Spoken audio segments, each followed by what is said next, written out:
বন্ধুরা, জাহান্নামের শাস্তি কেমন হবে জানেন? জাহান্নাম এমন একটা ভয়াবহ স্থান যেখানে অতি তুচ্ছ শাস্তিও দুনিয়ার সবচেয়ে কঠিন কষ্টের চেয়েও ভয়ঙ্কর হবে। কোরআন ও হাদিসে জাহান্নামের শাস্তি সম্পর্কে বিস্তারিত বিবরণ এসেছে। প্রচণ্ড উত্তপ্ত আগুন। আল্লাহ বলেন, জাহান্নামের আগুন খুবই ভয়ঙ্কর, তা মানুষের চামড়া ঝলসে দেবে। রাসূল সাল্লাল্লাহু আলাইহি ওয়াসাল্লাম বলেছেন, তোমাদের আগুন দুনিয়ার আগুন জাহান্নামের আগুনের ৭০ ভাগের ১ ভাগ মাত্র।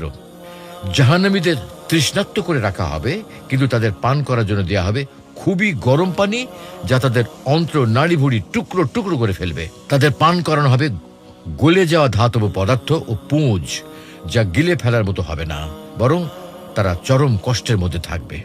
জাহান্নামীদের ক্ষুধার্ত রাখা হবে, কিন্তু তাদের খাবার দেয়া হবে জাক্কুম গাছের ফল, যা এতই বিষাক্ত হবে যা পেটে পৌঁছানোর সঙ্গে সঙ্গে শরীরের সমস্ত অঙ্গ প্রত্যঙ্গ ছিন্ন ভিন্ন হয়ে যাবে। জাহান্নামীদের পোশাক হবে গলিত তামা ও আগুনের তৈরি। তাদের হাত পা লোহার শেকড়ে বেঁধে ফেলা হবে এবং আগুনের মধ্যে টেনে নিয়ে যাওয়া হবে। চেহারা পুড়িয়ে দেওয়া হবে। আল্লাহ বলেন, সেদিন কিছু মানুষের চেহারা আগুনে ঝলসে যাবে, তারা হবে হতাশ ও বিপর্যস্ত। রাসূল সাল্লাল্লাহু আলাইহি ওয়াসাল্লাম বলেছেন, জাহান্নামের আগুন এত তীব্র হবে যে একবার চেহারা স্পর্শ করলে মাংস গলে যাবে এবং দাঁত বেরিয়ে যাবে। সবচেয়ে হালকা শাস্তি হবে কেমন?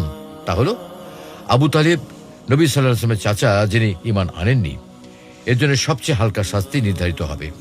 তার পায়ের নিচে অগ্নির টুকরা রাখা হবে, যা এত উত্তপ্ত হবে যা থেকে তার মস্তিষ্ক পর্যন্ত ফুটতে থাকবে।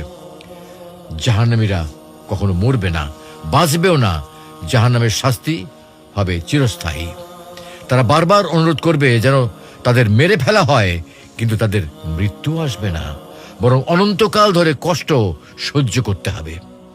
কিভাবে বাঁচা যাবে? তওবা ও ইস্তেগফার করা, নামাজ পড়া ও আল্লাহর আদেশ মেনে নেওয়া, অন্যায় ও পাপ কাজ থেকে বেঁচে থাকা, সত্য কথা বলা ও অন্যকে অন্যায় থেকে বিরত রাখা, এবং দুস্থদের সাহায্য করা ও দান সাদকা করা। জাহান্নাম এমনই এক ভয়াবহ স্থান যেখানে এক মুহূর্তের শাস্তিও সহ্য করা অসম্ভব। তাই আমাদের উচিত আল্লাহর অবাধ্যতা থেকে দূরে থেকে তার সন্তুষ্টির পথে চলা। আল্লাহ আমাদের সবাইকে জাহান্নামের আগুন থেকে রক্ষা করুন।